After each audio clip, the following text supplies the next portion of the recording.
गोबर अंधेरे ही मुंह उठा और कोदई से विदा मांगी। सबको मालूम हो गया था कि उसका ब्याह हो चुका है, इसलिए उससे कोई विवाह संबंधी चर्चा नहीं की। उसके शील स्वभाव ने सारे घर को मुग्ध कर लिया था। कोदई की माता को तो उसने ऐसे मीठे शब्दों में और उसके मातृपद की रक्षा करते हुए ऐसा उपदेश दिया कि उसने प्रसन्न होकर आशीर्वाद दिया था। जब तुम बड़ी हो माता जी, पूज्य हो। पुत्र माता के ऋण से 100 जन्म लेकर भी उऋण नहीं हो सकता, लाख जन्म लेकर भी उऋण नहीं हो सकता, करोड़ जन्म लेकर भी नहीं। जब बुढ़िया इस संख्यातीत श्रद्धा पर गदगद हो गई। इसके बाद गोबर ने जो कुछ कहा उसमें बुढ़िया को अपना मंगल ही दिखाई दिया।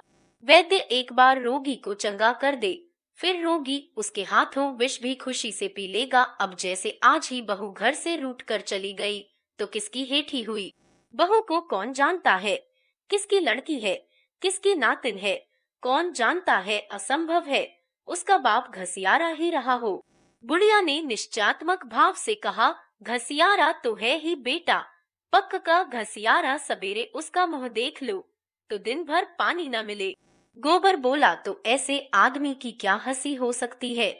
हंसी हुई तुम्हारी और तुम्हारे आदमी की। जिसने पूछा यही पूछा कि किसकी बहू है।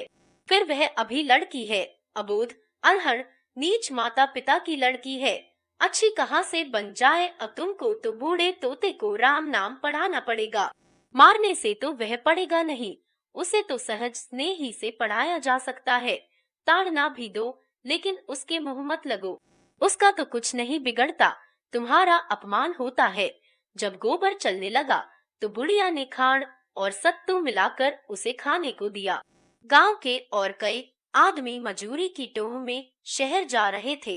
बातचीत में रास्ता कट गया और 9 बजते बजते सब लोग अमीनाबाद के बाजार में जा पहुँचे। गोबर हैरान था, इतने आदमी नगर में कहाँ से आ गए। आदमी पर आदमी गिरा पड़ता था। उस दिन बाजार में 400-500 मजदूरों से कम न थे। राज और बड़े और लोहार और बेलदार और खाट बुनने वाले और टोकरी ढोने वाले और संगतराश सभी जमा थे। गोबर यह जमघट देखकर निराश हो गया। इतने सारे मजदूरों को कहाँ काम मिला जाता है, और उसके हाथ में तो कोई औजार भी नहीं है। कोई क्या जानेगा कि वह क्या काम कर सकता है। कोई उसे क्यों रखने लगा। बिना औजार के उसे कौन पूछेगा। धीरे धीरे एक एक करके मजदूरों को काम मिलता जा रहा था। कुछ लोग निराश होकर घर लौटे जा रहे थे। अधिकतर वह बूढ़े और निकम्मे बच रहे थे जिनका कोई 75 न था, और उन्हीं में गोबर भी था। लेकिन अभी आज उसके पास खाने को है, कोई गम नहीं। सहसा मिर्जा खुर्शीद ने मजदूरों के बीच में आकर ऊंची आवाज से कहा, जिसको 6 आने रोज पर काम करना हो वह मेरे साथ आए। सबको 6 आने मिलेंगे, 5 बजे छुट्टी मिलेगी। 10-5 राजों और बड़ियों को छोड़कर सबके सब उनके साथ चलने को तैयार हो गए। 400 फटे हालों की एक विशाल सेना सज गई। आगे मिर्जा थे, कंधे पर मोटा सोटा रखे हुए। पीछे भूखमरों की लंबी कतार थी, जैसे भेड़े हों। एक बूढ़े ने मिर्जा से पूछा, कौन काम करना है मालिक। मिर्जा साहब ने जो काम बतलाया उस पर सब और भी चकित हो गए। केवल एक कबड्डी खेलना। यह कैसा आदमी है जो कबड्डी खेलने के लिए 6 आना रोज दे रहा है। सन की तो नहीं है कोई। अब बहुत धन पाकर आदमी सनक ही जाता है। बहुत पढ़ लेने से भी आदमी पागल हो जाते हैं। कुछ लोगों को संदेह होने लगा, कहीं यह कोई मखौल तो नहीं है। यहाँ से घर पर ले जाकर कह दे कोई काम नहीं है, तो कौन इसका क्या कर लेगा। वह चाहे कबड्डी खिलाए, चाहे आंख मिचौनी, चाहे गुल्ली डंडा, मजूरी पेशगी दे दे। ऐसे झक्कड़ आदमी का क्या भरोसा। गोबर ने डरते डरते कहा, मालिक हमारे पास कुछ खाने को नहीं है, पैसे मिल जाएं तो कुछ लेकर खा लूं। मिर्जा ने झट 6 आने पैसे उसके हाथ में रख दिए और ललकार कर बोले, मजूरी सबको चलते चलते पेशगी दे दी जाएगी, इसकी चिंता मत करो। मिर्जा साहब ने शहर के बाहर थोड़ी सी जमीन ले रखी थी। मजूरों ने जाकर देखा तो एक बड़ा अहाता घिरा हुआ था और उसके अंदर केवल एक छोटी सी फूस की झोपड़ी थी, जिसमें 3-4 कुर्सियां थी, एक मेज, थोड़ी सी किताबें मेज पर रखी हुई थी। झोपड़ी बेलों और लताओं से ढकी हुई बहुत सुंदर लगती थी। अहाते में एक तरफ आम और नींबू और अमरूद के पौधे लगे हुए थे, दूसरी तरफ कुछ फूल। बड़ा हिस्सा परती था। मिर्जा ने सबको कतार में खड़ा करके ही मजूरी बांट दी। अब किसी को उनके पागलपन में संदेह न रहा। गोबर पैसे पहले ही पा चुका था। मिर्जा ने उसे बुलाकर पौधे सींचने का काम सौंपा। उसे कबड्डी खेलने को न मिलेगी। मन में ऐंठ कर रह गया। इन बुड्ढों को उठा उठा कर पटकता, लेकिन कोई परवाह नहीं। बहुत कबड्डी खेल चुका है। पैसे तो पूरे मिल गए। आज युगों के बाद इन जरा ग्रस्तों को कबड्डी खेलने का सौभाग्य मिला। अधिकतर तो ऐसे थे जिन्हें याद भी न आता था कि कभी कबड्डी खेली है या नहीं। दिन भर शहर में पिसते थे, पहर रात गए घर पहुंचते थे और जो कुछ रूखा सूखा मिल जाता था खाकर पड़े रहते थे। प्रातःकाल फिर वही चरखा शुरू हो जाता था। जीवन नीरस निरानंद केवल एक ढर्रा मात्र हो गया था। आज जो यह अवसर मिला तो बूढ़े भी जवान हो गए। अधमरे बूढ़े ठठरिया लिए, मुंह में दांत न पेट में आंत, जांघ के ऊपर धोतियां या तहमत चढ़ाए ताल ठोक ठोक कर उछल रहे थे, मानो उन बूढ़ी हड्डियों में जवानी धस पड़ी हो। चटपट पाली बन गई, दो नायक बन गए। गोइयों का चुनाव होने लगा और 12 बजते बजते खेल शुरू हो गया। जाड़ों की ठंडी धूप ऐसी क्रीड़ाओं के लिए आदर्श ऋतु है। इधर अहाते के फाटक पर मिर्जा साहब तमाशाइयों को टिकट बांट रहे थे। उन पर इस तरह की कोई न कोई सनक हमेशा सवार रहती थी। अमीरों से पैसा लेकर गरीबों को बांट देना। इस बूढ़ी कबड्डी का विज्ञापन कई दिन से हो रहा था। बड़े बड़े पोस्टर चिपकाए गए थे, नोटिस बांटे गए थे। यह खेल अपने ढंग का निराला होगा, बिल्कुल अभूतपूर्व। भारत के बूढ़े आज भी कैसे पोड़े हैं, जिन्हें यह देखना हो आए और अपनी आंखें तृप्त कर ले। जिसने यह तमाशा न देखा वह पछताएगा। ऐसा सुअवसर फिर न मिलेगा। टिकट 10 रुपए से लेकर 2 आने तक के थे। 3 बजते बजते सारा अहाता भर गया। मोटरों और फिटनों का तांता लगा हुआ था। 2000 से कम की भीड़ न थी। रईसों के लिए कुसिरियों और बेचों का इंतजाम था, साधारण जनता के लिए साफ सुथरी जमीन। मिस मालती, मेहता, खन्ना, तनखा और राय साहब सभी विराजमान थे। खेल शुरू हुआ तो मिर्जा ने मेहता से कहा, आइए डॉक्टर साहब, एक गोई हमारी और आपकी भी हो जाए। मिस मालती बोली, फिलासफर का जोड़ फिलासफर ही से हो सकता है। मिर्जा ने मूंछों पर ताव देकर कहा, तो क्या आप समझती हैं मैं फिलासफर नहीं हूँ। मेरे पास पुछल्ला नहीं है, लेकिन हूँ मैं फिलासफर। आप मेरा इम्तिहान ले सकते हैं। मेहताजी, अमालती ने पूछा, अच्छा बतलाइए, आप आइडियलिस्ट हैं या मटेरियलिस्ट? ज दोनों हूँ।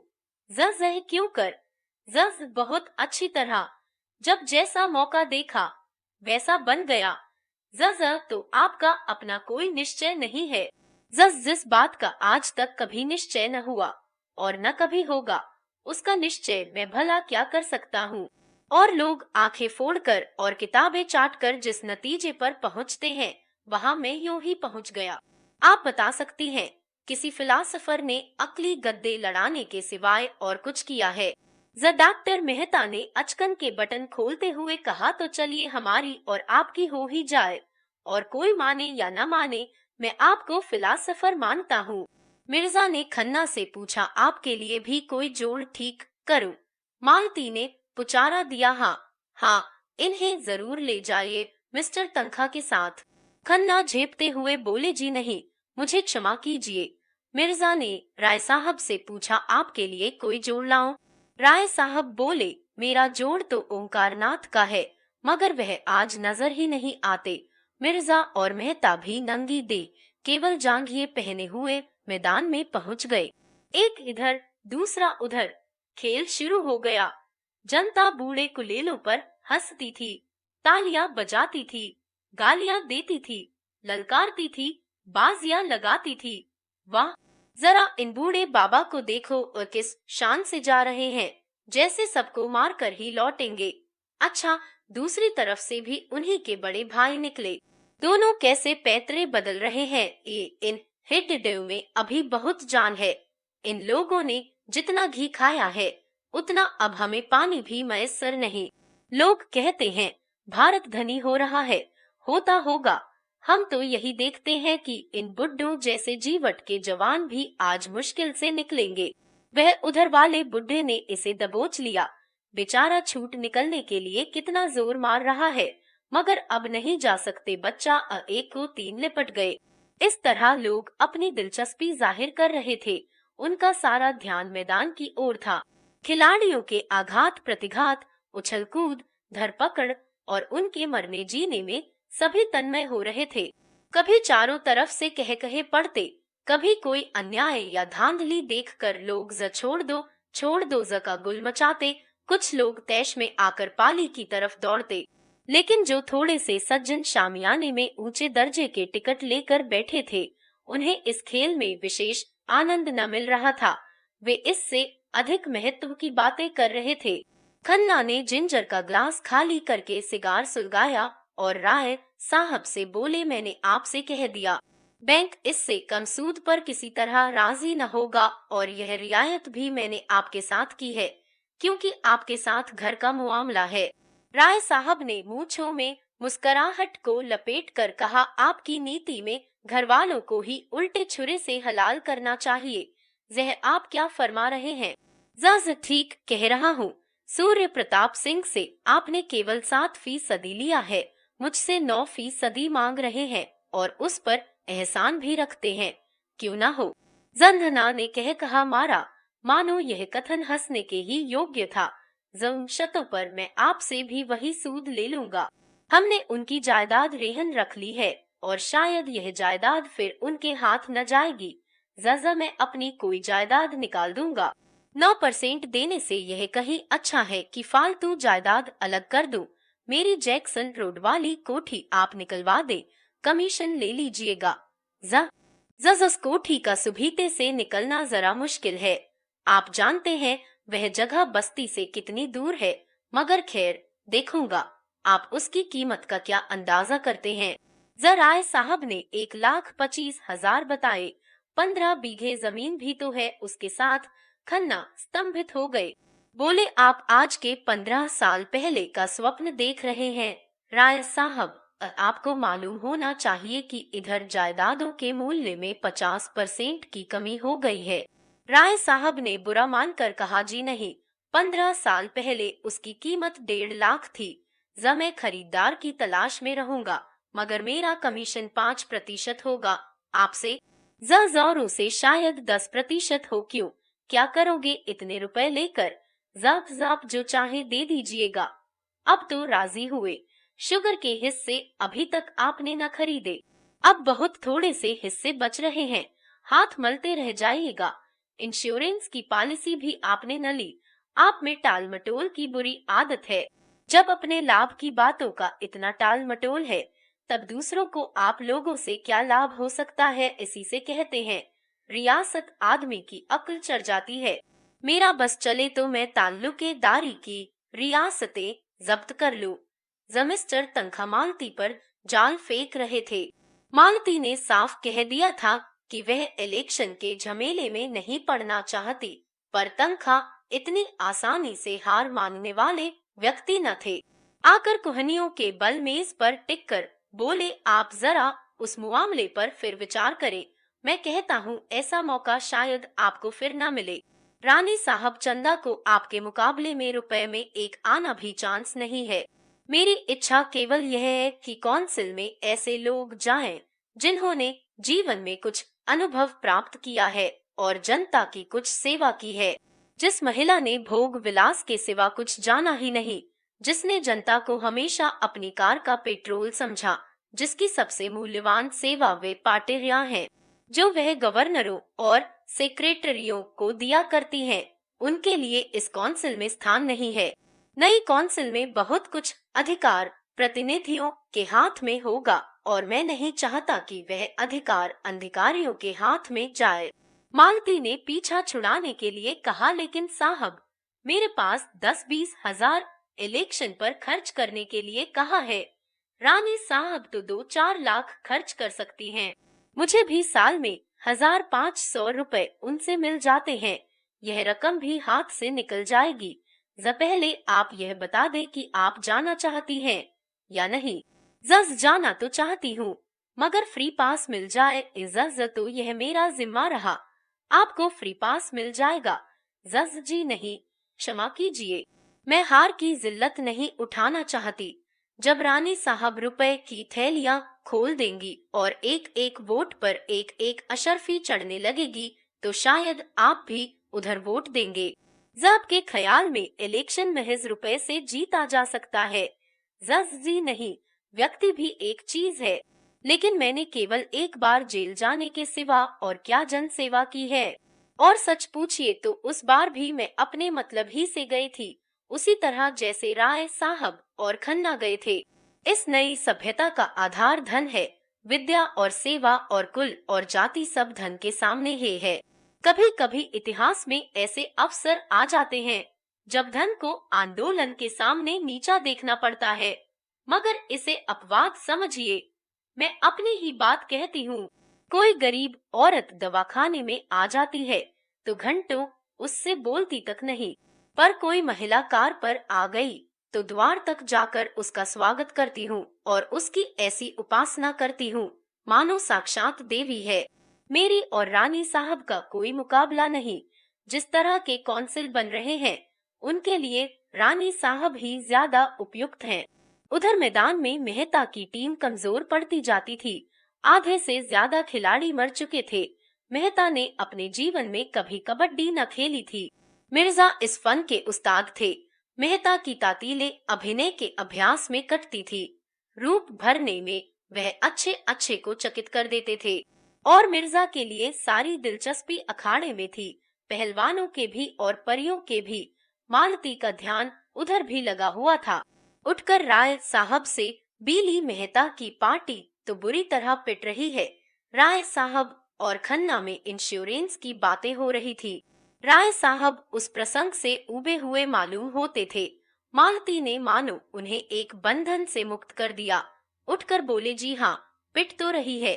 मिर्जा पक्का खिलाड़ी है। जहता को यह क्या सनक सूझी, व्यर्थ अपनी भद करा रहे हैं। जजस में काहे की भद, दिल लगी ही तो है। जता की तरफ से जो बाहर निकलता है वही मर जाता है। एक क्षण के बाद उसने पूछा, क्या इस खेल में हाफ टाइम नहीं होता? खन्ना को शरारत सूझी। बोले, आप चले थे मिर्जा से मुकाबला करने, समझते थे यह भी फिलॉसफी है। मैं पूछती हूँ, इस खेल में हाफ टाइम नहीं होता? खन्ना ने फिर चिढ़ाया, अब खेल ही खत्म हुआ जाता है।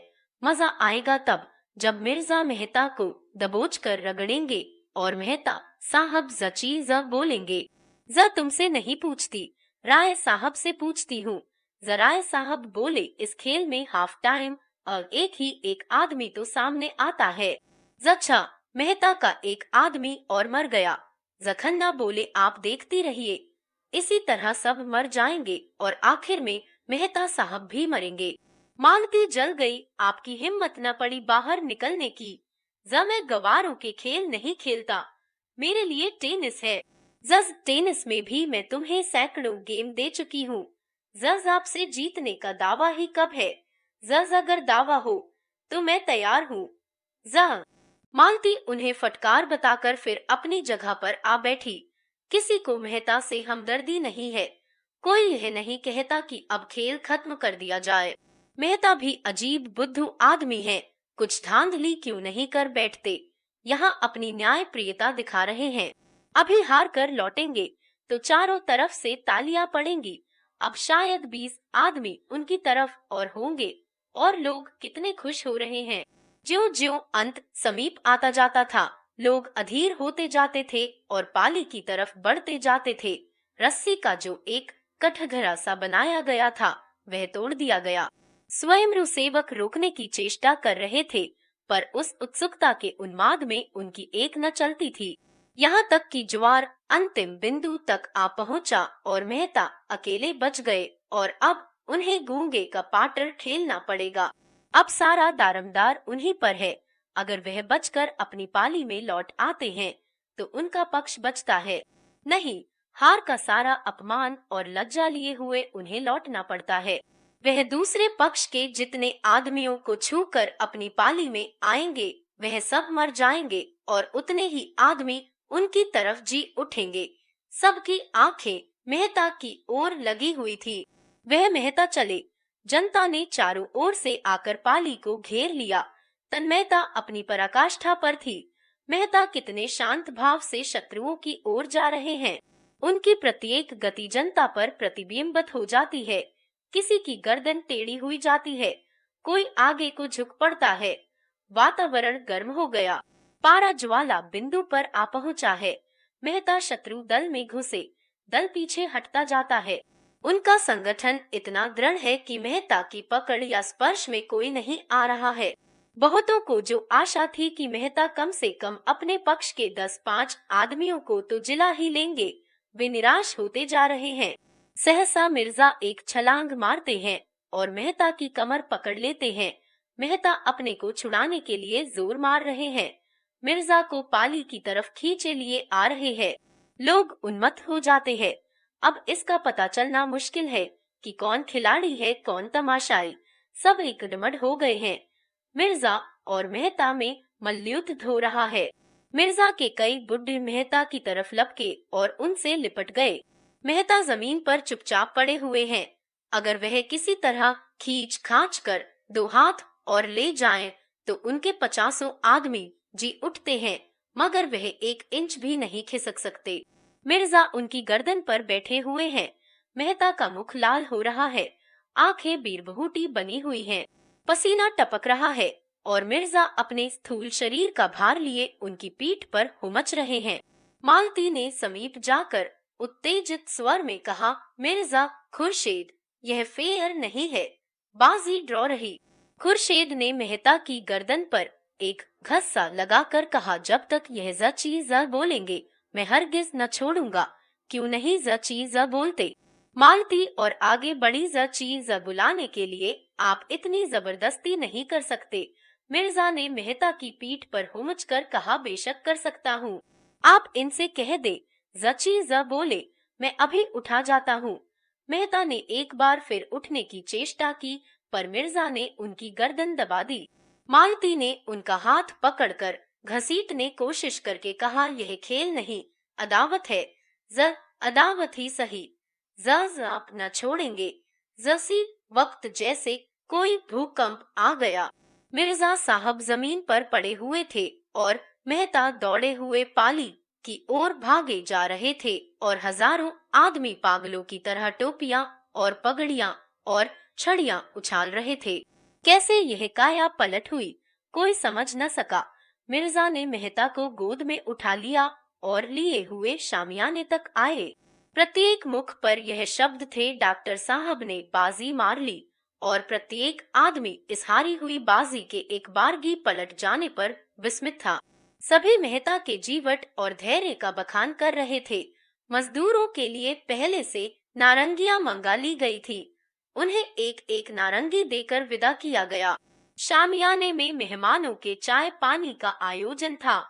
मेहता और मिर्जा एक ही मेज पर आमने सामने बैठे। मालती मेहता के बगल में बैठी। मेहता ने कहा, मुझे आज एक नया अनुभव हुआ। महिला की सहानुभूति हार को जीत बना सकती है।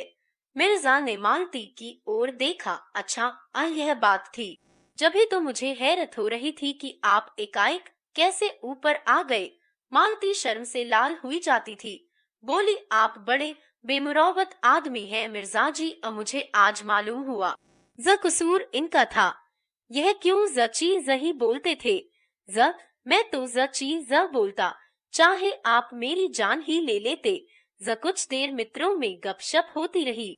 फिर धन्यवाद के और मुबारकबाद के भाषण हुए और मेहमान लोग विदा हुए।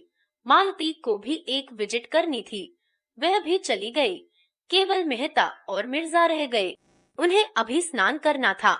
मिट्टी में सने हुए थे, कपड़े कैसे पहनते। गोबर पानी खींच लाया और दोनों दोस्त नहाने लगे। मिर्जा ने पूछा, शादी कब तक होगी? मेहता ने अचंभे में आकर पूछा, किसकी?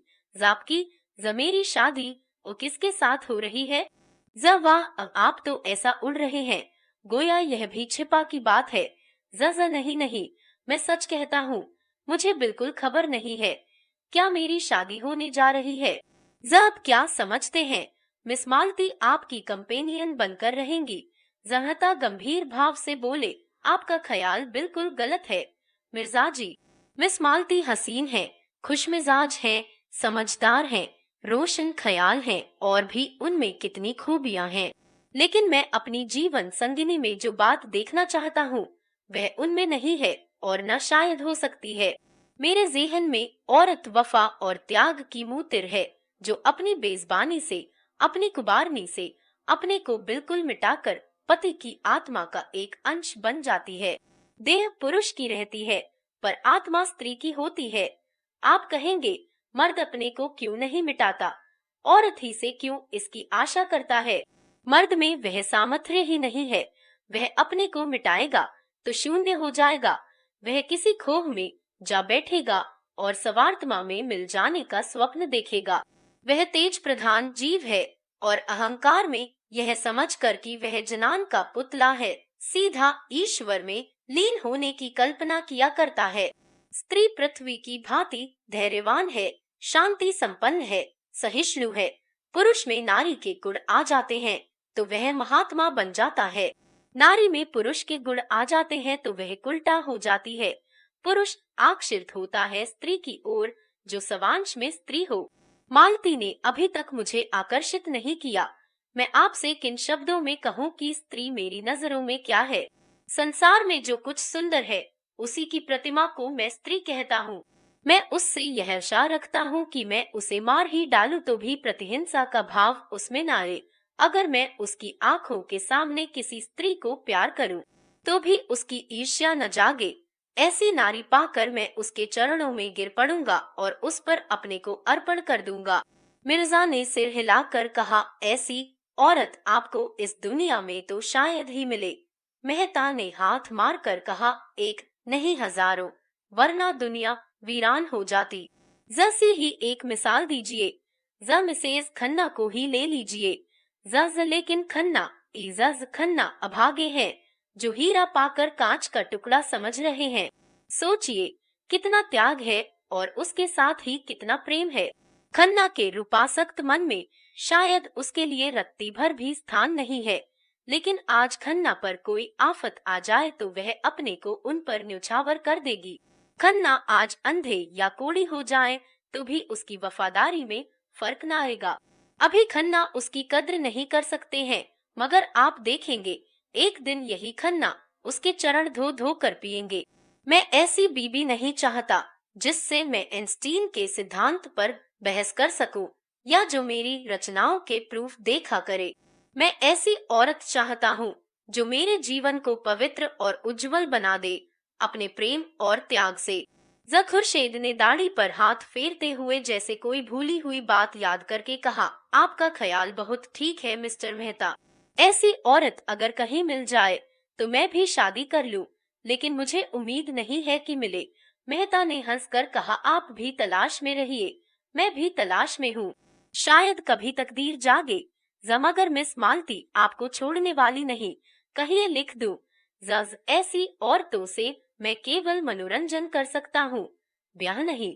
ब्याह तो आत्मसमर्पण है। अगर ब्याह आत्मसमर्पण है तो प्रेम क्या है? प्रेम जब आत्मसमर्पण का रूप लेता है तभी ब्याह है, उसके पहले अयाशी है। जता ने कपड़े पहने और विदा हो गए। शाम हो गई थी। मिर्जा ने जाकर देखा तो गोबर अभी तक पेड़ों को सींच रहा था। मिर्जा ने प्रसन्न होकर कहा, जाओ, अब तुम्हारी छुट्टी है, कल फिर आओगे। गोबर ने कातर भाव से कहा, मैं कहीं नौकरी चाहता हूँ मालिक। नौकरी करना है तो हम तुझे रख लेंगे। कितना मिलेगा हुजूर? जितना तू मांगे। मैं क्या मांगू, आप जो चाहे दे दे। हम तुम्हें 15 रुपए देंगे और खूब कसकर काम लेंगे। गोबर मेहनत से नहीं डरता, उसे रुपए मिले तो वह 8 पहर काम करने को तैयार है।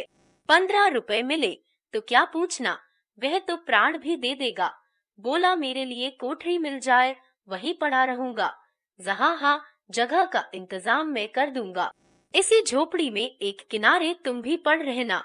जगोबर को जैसे स्वर्ग मिल गया।